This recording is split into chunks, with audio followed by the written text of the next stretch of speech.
కేంద్రంలో ఏపీలో కొత్త ప్రభుత్వాల ఏర్పాటు కానున్నాయి. రెండు చోట్ల ఎన్డీఏ ప్రభుత్వాలు కొలువు తీరనున్నాయి. కేంద్రంలో మోదీ ప్రభుత్వంలో టీడీపీతో పాటుగా జనసేన చేరే అవకాశం ఉంది. రాష్ట్రంలోనూ చంద్రబాబు కేబినెట్లో జనసేన బీజేపీ భాగస్వామ్యం కానున్నాయి. ఇక కేంద్ర కేబినెట్లో ఈసారి ఏపీకి ప్రాధాన్యత దక్కనుంది. ఏపీ నుంచి కేంద్ర మంత్రుల ఎంపిక పైన చంద్రబాబు కసరత్తు పూర్తి చేశారు. బీజేపీ జనసేనకు ఒక్కో మంత్రి పదవి దక్కే అవకాశం కనిపిస్తోంది.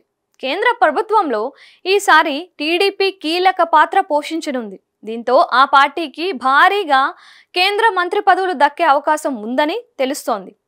ఎంపీలో కొత్తవారు ఎక్కువగా ఉండడంతో ఎవరికి కేంద్ర మంత్రి పదవి వస్తుందో అన్న ఆసక్తి నెలకొంది. వరుసగా 3 సార్లు గెలిచిన రామ్మోహన్ నాయుడికి పక్కాగా కేంద్ర మంత్రి పదవి ఖాయమైంది. 3 రీజన్ల నుంచి టీడీపీ ఎంపీలు 3కి అవకాశం ఇవ్వాలని చంద్రబాబు నిర్ణయించారు.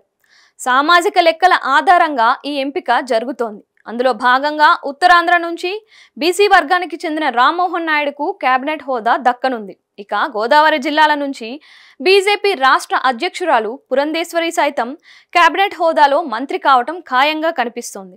టీడీపీకి 3 స్థానాలు ఇవ్వాల్సి ఉండటం, జనసేనకు అవకాశం ఉండడంతో బీజేపీకి రెండో మంత్రి పదవి ఉండే అవకాశం లేదని లెక్కలు వేస్తున్నారు. దీంతో టీడీపీ నుంచి గుంటూరు ఎంపీ పెమ్మసానికి అవకాశం దక్కుతుందని చెబుతున్నారు. జనసేన నుంచి ఛాన్స్ ఇవ్వాలని భావిస్తే బాలశౌరి పేరు పరిశీలనలోకి తీసుకునే ఛాన్స్ ఉంది. అయితే గుంటూరుకు ప్రాధాన్యత ఇస్తే ఉమ్మడి కృష్ణా జిల్లాకు అవకాశం ఉంటుందా లేదా అనేది చర్చగా మారుతోంది. ఇక రాయలసీమ నుంచి బీసీ లేదా ఎస్సీ వర్గం నుంచి ఒకరికి ఛాన్స్ దక్కనుంది. సీనియర్ ఎంపీగా ఉన్న హిందూపురం నుంచి గెలిచిన పార్థసారథి పేరు పరిశీలనలో ఉంది. ఉత్తరాంధ్ర నుంచి బీసీ వర్గానికి చెందిన రామ్మోహన్ నాయుడుకు ఖాయం కావటంతో సీమ నుంచి ఎస్సీ వర్గానికి అవకాశం ఇస్తారనే అంచనాలు ఉన్నాయి. అదే జరిగితే చిత్తూరు నుంచి గెలిచిన ప్రసాద్ రావుకు అవకాశం దక్కనుంది. 4వ మంత్రి పదవి అవకాశం ఉంటే నెల్లూరు నుంచి గెలిచిన వేమిరెడ్డి ప్రభాకర్ రెడ్డికి ఇవ్వనున్నారు.